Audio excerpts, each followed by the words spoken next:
Ya, primero, la máquina sincrónica. Es una máquina de alimentación doble. ¿Qué significa alimentación doble? Que para que funcione, tenemos que alimentar el rotor y tenemos que alimentar el estator, ¿sí o no? Sí, Ya. El, el estator, la armadura, que también se le llama, se tiene que alimentar con corriente alterna y el rotor se tiene que alimentar con corriente SC. Ya, eso va a originar de que el rotor genere un campo magnético, pero que no sea variable, es un campo magnético como un imán. Es un imán, un electroimán, básicamente. ¿Ya? Eso es como a grandes rasgos la máquina sincrónica y tiene dos formas de fabricarse. Una es de polos cilíndricos y la otra es de polos salientes, o sea, rotor cilíndrico y la otra es de polos salientes. Em, Esto es de importancia porque, ¿cómo se llama esta cuestión? Polos salientes tienen un efecto en la reluctancia diferente, ¿ya? O en la permeancia, como le quieran llamar, porque tienen los ejes directos y en cuadratura. Y en el eje en cuadratura la reluctancia es mayor, por lo tanto, en un futuro, cuando vemos el concepto de la XS, de la reactancia sincrónica, la reactancia sincrónica en el eje directo va a ser mayor que la reactancia sincrónica del eje en cuadratura. Se van a preguntar por qué. No voy a pasar por los salientes, pero igual como para que se vayan sintonizando con la materia. Si tenemos nosotros el rotor, por así decirlo, y aquí está la parte que sobresale, este va a ser nuestro eje directo y este otro va a ser nuestro eje en cuadratura. ¿Ya? Y si nosotros trazamos un círculo que es nuestra armadura, si se fijan, para que el campo magnético llegue del eje directo a la armadura, hay un menor entrehierro, pero aquí hay un entrehierro mucho mayor, si se fijan. ¿Cachan o no? claro. Sí, Entonces, en cuadratura, la ¿cómo se llama esta cuestión? La reluctancia es mucho mayor. Creo que lo dije bien o parece que era al revés, no me acuerdo aún.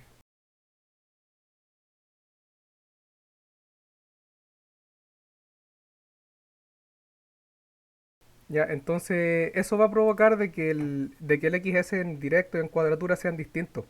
Pero si tenemos una máquina, por así decirlo, simétrica, con un rotor simétrico, el XS siempre va a ser el mismo, pero vamos a ver después de que este XS puede variar. Ya, lo otro. ¿Por qué se le llama máquina sincrónica? Se le llama máquina sincrónica porque básicamente esta máquina solamente gira a una velocidad que es la velocidad de sincronismo, ya que nos da la red. Ustedes saben de que la velocidad ln es 120 por la frecuencia dividido en el número de polos, ¿vale? Entonces nuestra velocidad va a depender de la frecuencia de la red, que es constante, y del número de polos. ¿Por qué la máquina gira solamente a una velocidad? Porque si ustedes tienen, no sé, un electroimán, ya con un polo norte y sur, y nosotros tenemos la armadura, y esta armadura va a provocar si la alimentamos con un voltaje trifásico, va a generar un campo magnético rotatorio, ya, un campo magnético rotatorio. Y este campo magnético rotatorio gira muy rápido, ¿sí o no? ¿Se acuerdan de eso? De que el campo giraba como a la velocidad de la frecuencia, por ahí, tenía esta velocidad, Sí, yo sí me acuerdo. ¿ya?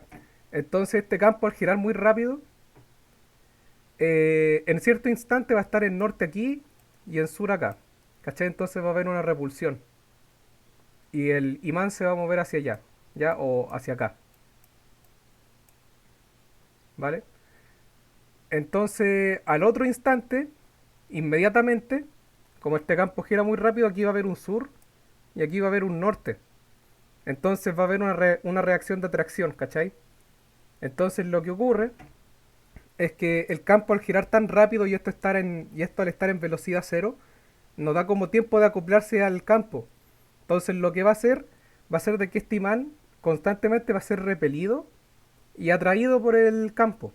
No sé si me entienden. Va a provocar de que el rotor básicamente se quede estancado, como que oscile o vibre en el lugar. No se va a mover. Ya, eso es cuando nosotros tenemos el rotor estacionario. Entonces, ¿cómo nosotros hacemos de que este rotor se acople al campo? Le damos una velocidad inicial en el eje a partir de otro motor, usamos, no sé, un motor diésel o yo qué sé. O si se sienten valientes a fuerza de pulso, supongo.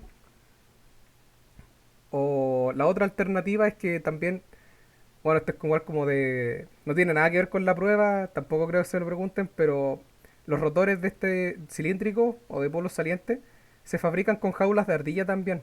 Eso hace para que básicamente en la partida actúe como motor asincrónico, ya como motor de inducción. Y cuando se acople, trabaje como máquina sincrónica. No sé si me entienden. ¿Ya? Entonces, por eso básicamente nosotros llamamos a la máquina sincrónica, porque el campo al acoplarse al campo magnético rotatorio va a siempre girar a esta velocidad. Ya no es como la máquina asincrónica, la cual la velocidad se le puede variar mediante un variador de frecuencia o cosas así. Ya, pero esta máquina sincrónica básicamente va a girar a una pura velocidad que es la velocidad de la red. O a la velocidad a la que esté impulsada la máquina. Que ese es otro caso porque esta máquina tiene que ser impulsada a velocidad constante. Si se fijan, porque la frecuencia, si nosotros aquí despejamos la frecuencia depende de la velocidad. Y nosotros queremos una velocidad que nos dé una frecuencia constante. En este caso, para este país es 50 Hz. ¿Ya?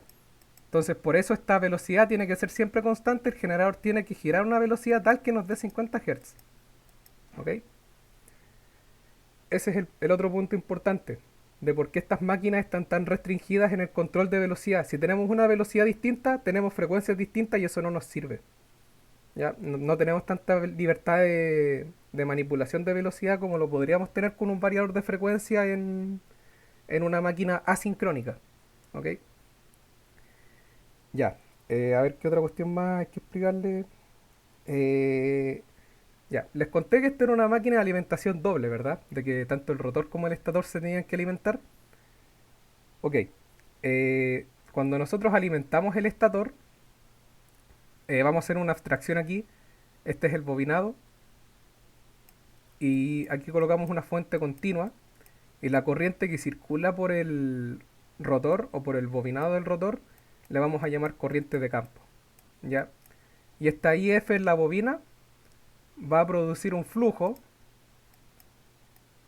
magnético phi sub F, ¿ya? De campo, de field en inglés, ¿vale? Entonces, si nosotros estamos actuando como generador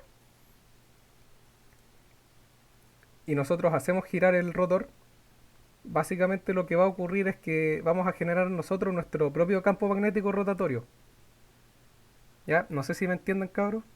¿Ya? Entonces nosotros al hacer girar el rotor a velocidad sincrónica mediante una turbina o lo que sea, vamos a generar nuestro propio campo magnético rotatorio que por ley de Faraday tenemos que una FEM es un dφ AdT. Y como nosotros estamos haciendo, básicamente, tenemos un imán que lo estamos haciendo girar, un imán permanente. ¿Ya? Entonces el campo va a variar. Y eso va a inducir una FEM en la armadura. ¿Ok? Entonces si nosotros incrementamos este campo, la FEM incrementa, ¿sí o no? Si incrementamos la magnitud del flujo, entre más corriente hay aquí, más flujo esta bobina va a producir.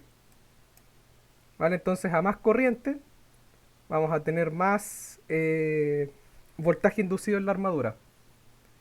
¿Ya? Y lo otro que también influye en el voltaje generado en la armadura, que le vamos a denominar E sub A, o el profe también lo escribe como E sub F, ya que es el voltaje generado en el bobinado de la armadura. Este voltaje también puede ser controlado mediante la velocidad, ¿ya? Mediante el N. ¿Ya? Y la otra cosa que también controla la velocidad, controla el voltaje y anteriormente, como lo vimos en la ecuación, controla la frecuencia. ¿Ya? Así que básicamente esta velocidad debe ser mantenida constante.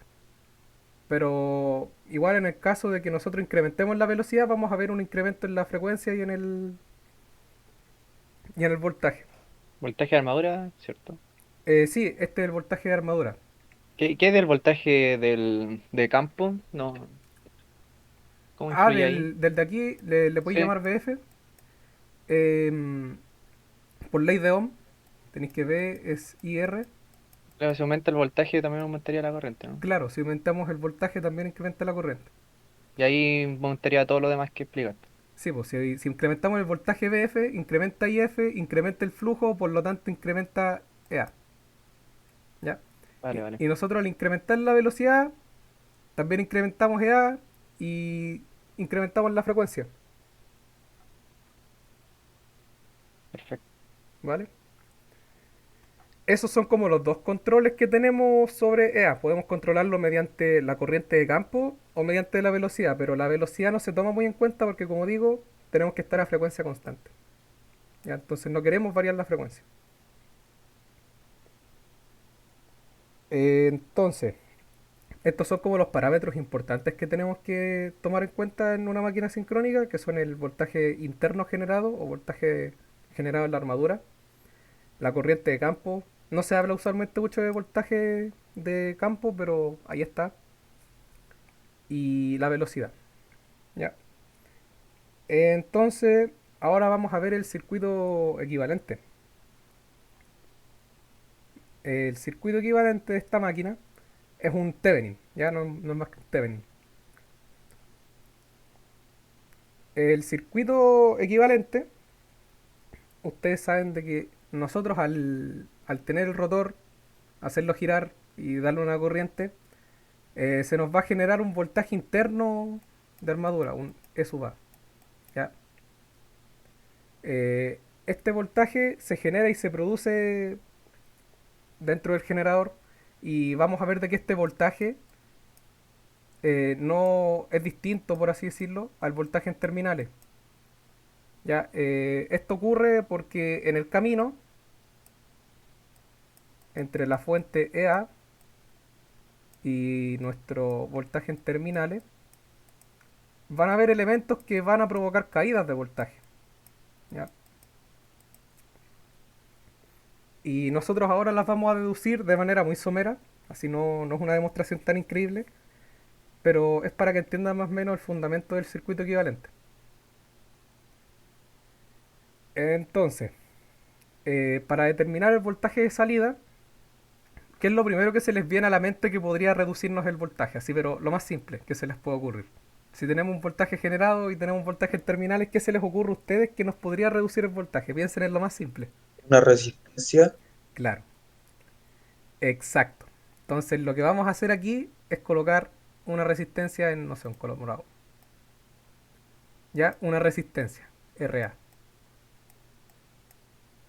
Ese va a ser nuestro primer elemento que vamos a colocar en el circuito equivalente, que va a ser de que nuestro EA sea distinto a BT. ¿Ok? Ahora, el segundo elemento, que tal vez no es tan trivial, o que es más o menos trivial que se les puede ocurrir, son los flujos de dispersión, ¿ya? O autoinductancias, porque si ustedes tienen una bobina, ustedes saben de que el campo magnético en una bobina es como ultra mega hiper concentrado en el interior,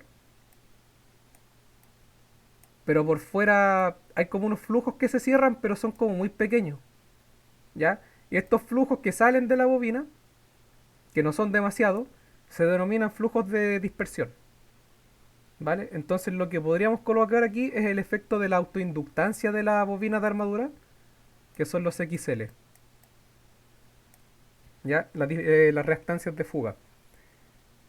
Y lo otro que podríamos colocar, que ya no es tan trivial, es esto. Tenemos un voltaje generado por ley de Faraday menos de phi a dt. ¿Ya? Esto no les dice mucho, pero en lo que ustedes se tienen que fijar es en este signo menos. ¿Ya? Este signo menos, aunque no lo crean, es una ley que se llama ley de Lenz. ¿Qué significa esto? De que el voltaje generado, ya si nosotros tenemos nuestro electroimán girando e inducimos un voltaje en las terminales, en la bobina de armadura, que le vamos a llamar VA, bobina de armadura, esta bobina de armadura va a hacer que una corriente circule. ya, porque hay un voltaje y tenemos un circuito cerrado, ya, porque tiene que existir un circuito cerrado para que circule corriente. Entonces esta corriente que circula aquí va a generar un campo magnético de tal manera que se opone a su creador. ¿Ya? Es por eso este signo menos, ley de Lenz. Ya todos los cambios en el flujo magnético son resistidos por los cuerpos, ya por los metales, por las bobinas, todo se va a tratar de impedir. ¿Vale? Entonces lo mismo ocurre al revés, si nosotros tratamos de eliminar este flujo de campo, si nosotros eliminamos el I sub F, lo que va a hacer esta bobina es tratar de volver a reconducir campos magnéticos. No sé si me entienden, por favor. Mira que es como medio confuso esta cosa de la ley de Lenz. Estamos aquí. Sí, se entiende. ¿Ya? Entonces básicamente lo que ocurre es que a nosotros al tratar de inducir aquí, algo se nos va a oponer. Y este va a ser un flujo de respuesta, un phi sub R. ¿Ya? Entonces este phi sub R, ustedes saben de que los flujos de dispersión y todas estas cosas se pueden representar mediante reactancia inductiva. ¿Ya? Entonces a este flujo le vamos a llamar X sub phi, que es el flujo de reacción de armadura. ¿Ya? La armadura se va a tratar de oponer al flujo que la genera. Entonces aquí vamos a colocar otra reactancia inductiva, que es un X phi, flujo de reacción de armadura. Y con eso ya tienen como todos los casos cubiertos. Lo otro que podría oponérsenos es el factor de la forma del rotor. ¿A qué me refiero con esto? Que el rotor sea de polos salientes, porque ahí ustedes van a tener una XD y una X eje directo y una XQ en cuadratura. ¿Vale? Eso es lo otro que se les puede oponer, pero como estamos estudiando polos cilíndricos, lo vamos a ignorar por mientras. Ya, pero es para que sepan. Entonces aquí lo tenemos. Lo que se nos opone básicamente son las resistencias de armadura, los flujos de dispersión y el flujo de reacción. ¿Vale? Entonces, nuestro circuito equivalente es clásicamente dibujado de esta forma. Ya tenemos un RA y tenemos una inductancia, una XS. En donde este XS es la suma de XL más XFI. En el caso de polo saliente, también se le llamaría XS a la suma de todas las impedancias. Creo que sí, pero sí, en rigor sí podéis sumar toda la... Sumando la de cuadratura, Sí, pues podéis cualquier- sumar el... Ya, mira, no corresponde hacerlo ahora, pero así como un pro tip, vaya a tener que tu XD es un XL. Vamos a asumir de que el XL es igual para XD y XQ, ¿ya? Entonces aquí tú tienes XL también y aquí tú vas a tener tu XQ de phi, ¿ya? Más tu XD phi. En donde las reacciones de armadura son distintas debido al entrehierro, ¿vale? Vale. Eso es como lo que ocurre en polos salientes. Y la XS es simplemente la suma entre el XD y el XQ.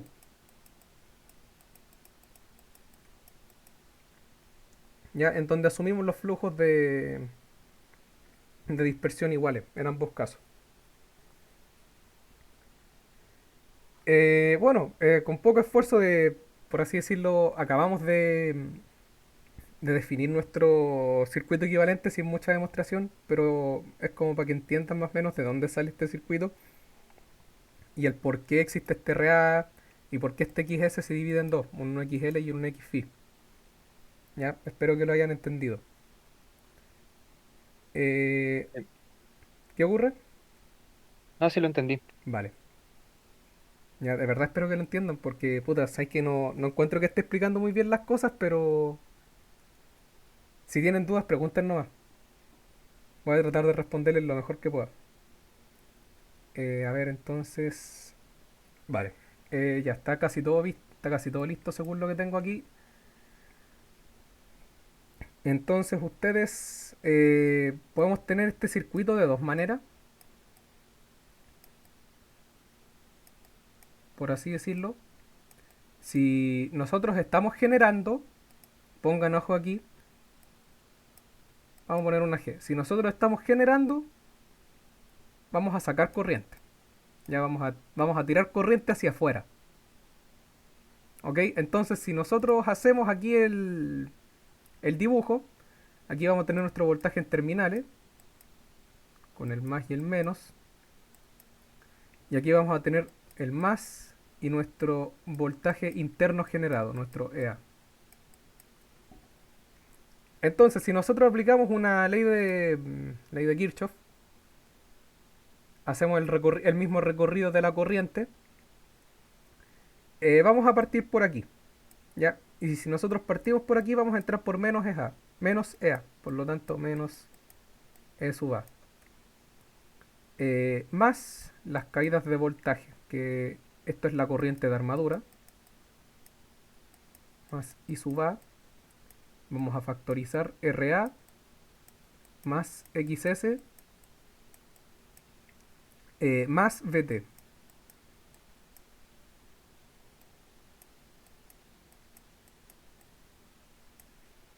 igual cero,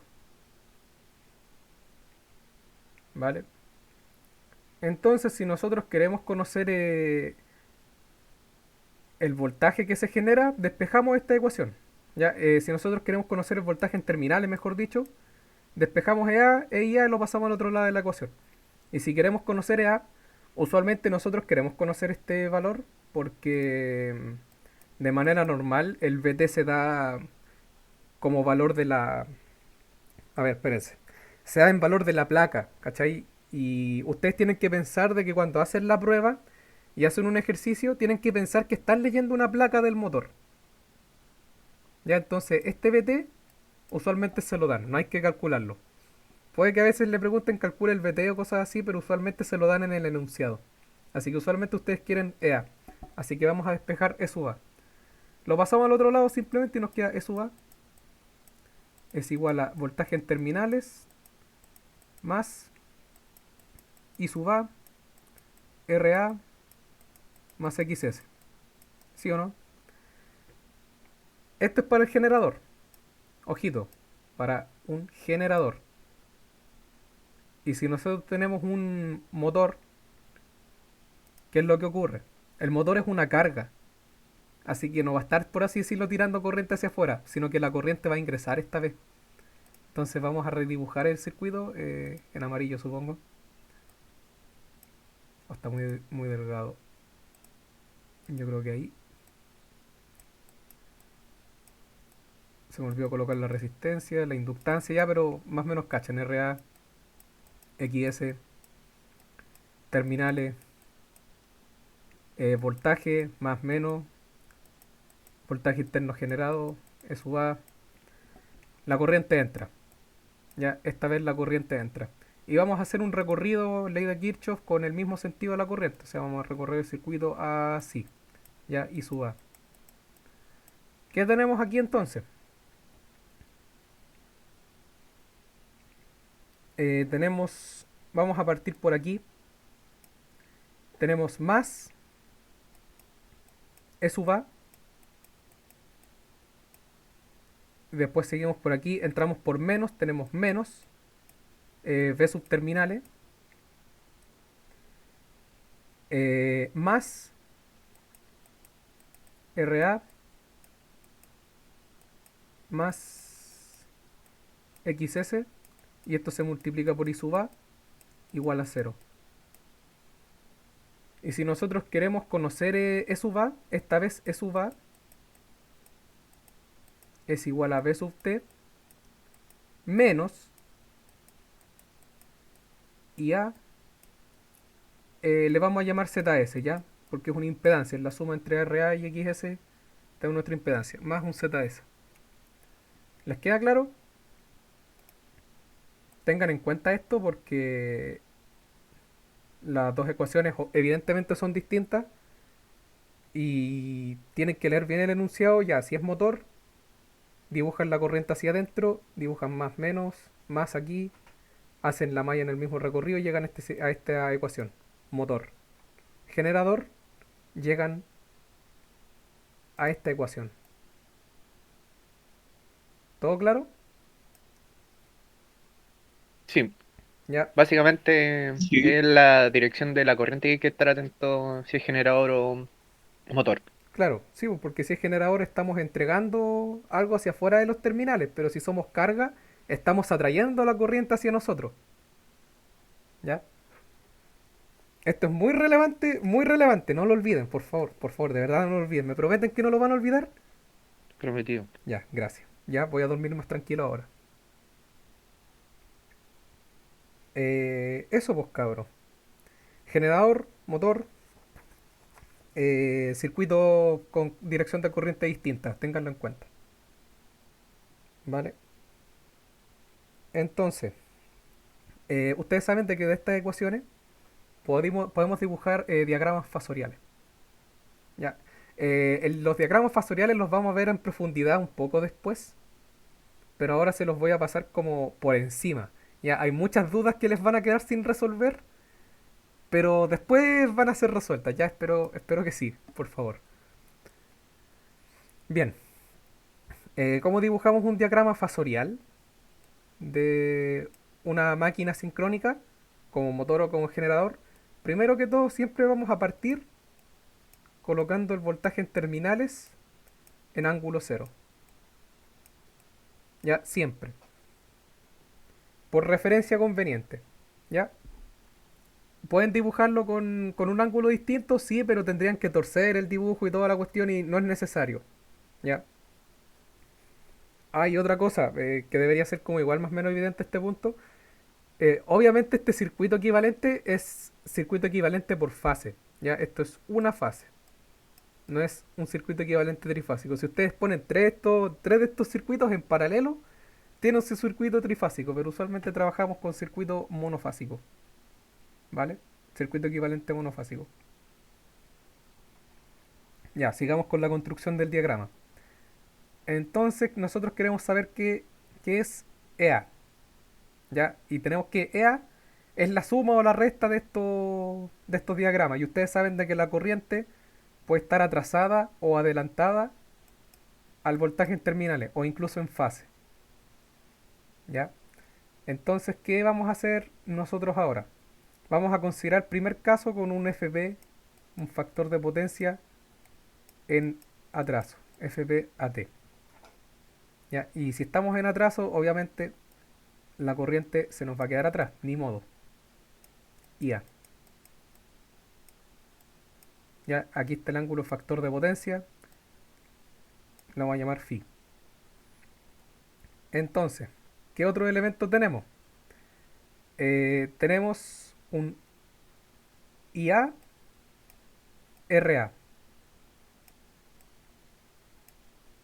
¿ok? Todas estas caídas de voltaje, IR, todas las caídas de voltaje IR o IX, ya por resistencias o por reactancias, tienen que respetar los ángulos. Ya, nosotros sabemos de que las caídas resistivas están en fase con la corriente.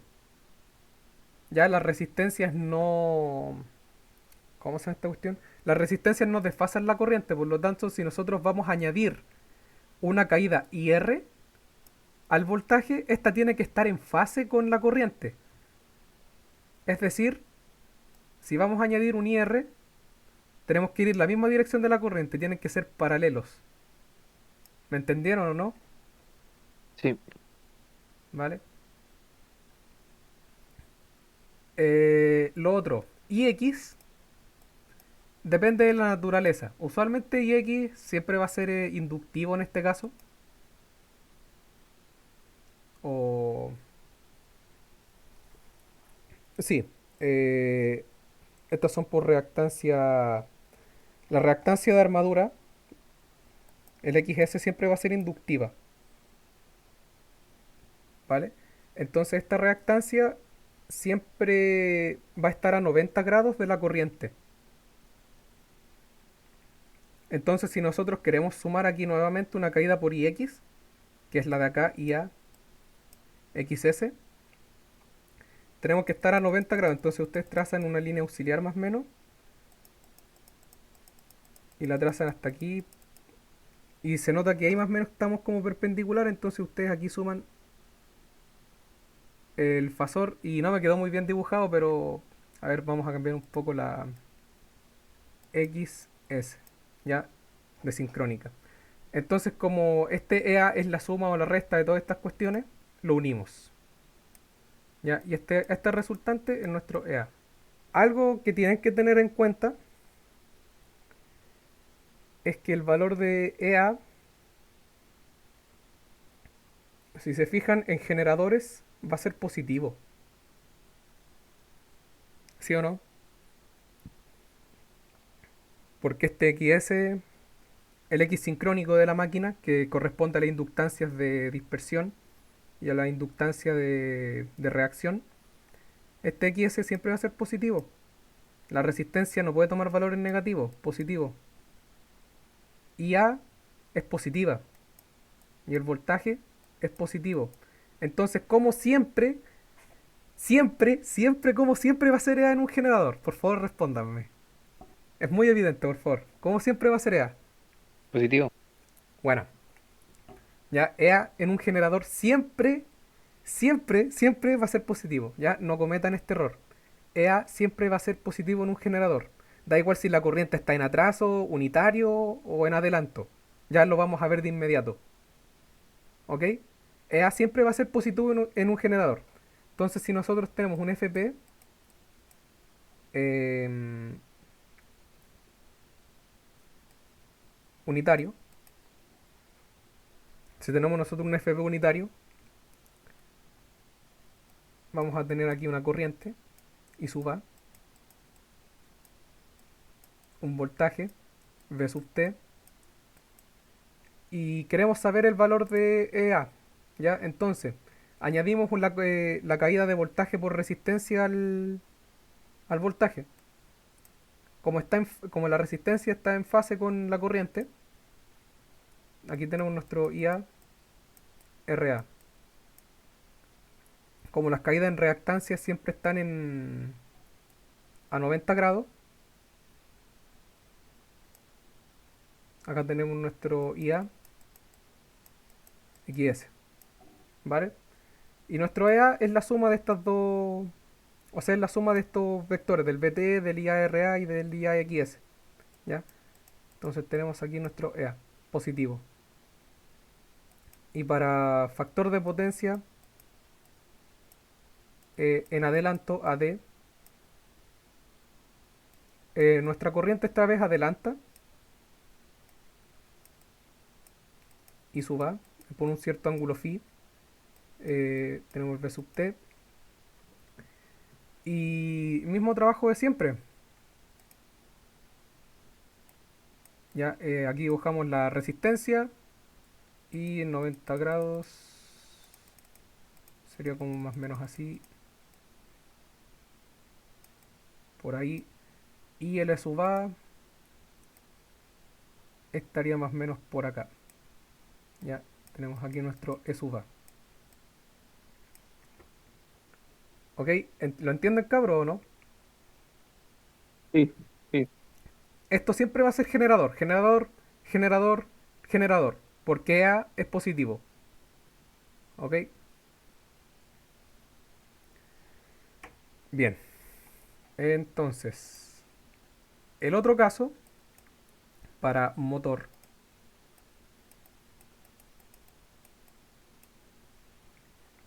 Si vemos esta ecuación, vamos a tener un IA negativo por una impedancia que es un RA más XS. ¿Ok?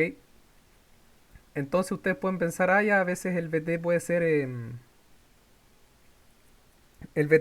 más que IA, así que a veces puede quedar positivo el EA. No se confundan, cabro, este valor de A siempre va a ser negativo. ¿ya? El valor de EA siempre va a ser negativo. Por más a veces contraintuitivo que parezca o algo así, este valor siempre va a ser negativo. Entonces, si ustedes están dibujando diagramas fasoriales de motor, es lo mismo. Ya, solamente que aquí colocamos el BT. Pero si ustedes se fijan, aquí los valores de los vectores son negativos, porque el IA por RA va a ser negativo y el IA por XS va a ser negativo. Entonces, en vez de ir para arriba, van a ir para abajo. ¿Vale? Entonces aquí lo que nosotros vamos a tener es que si nosotros tenemos la corriente IA, dibujamos la resistencia y los 90 grados más o menos por ahí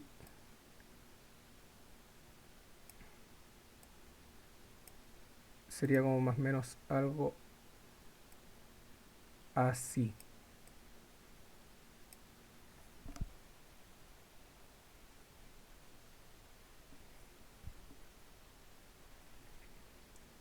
Ya, entonces aquí vamos a tener nuestro EA en un motor en el caso en que tengamos nuestra corriente en atraso.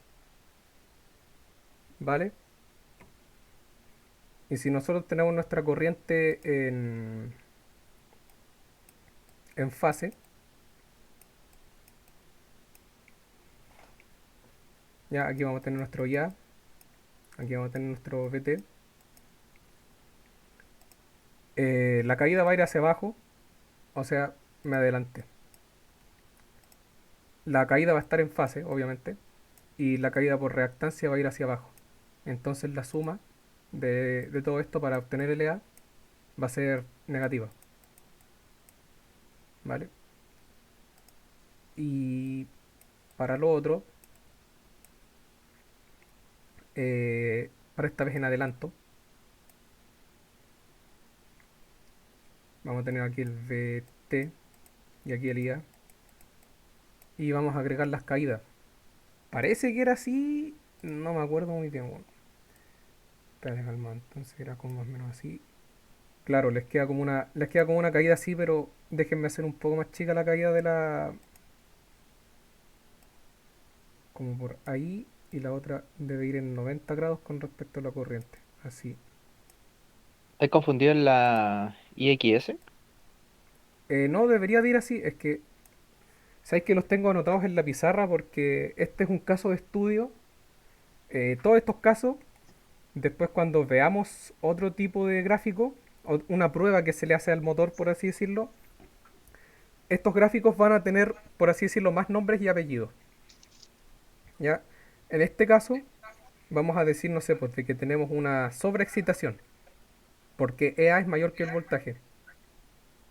En este caso, vamos a decir de que estamos críticamente excitados porque, ¿cómo se llama esta cuestión? Estamos en factor de potencia 1.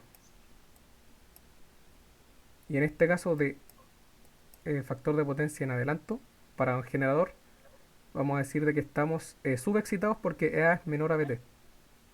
Y para el motor, en este caso, estamos subexcitados también porque EA es menor a BT.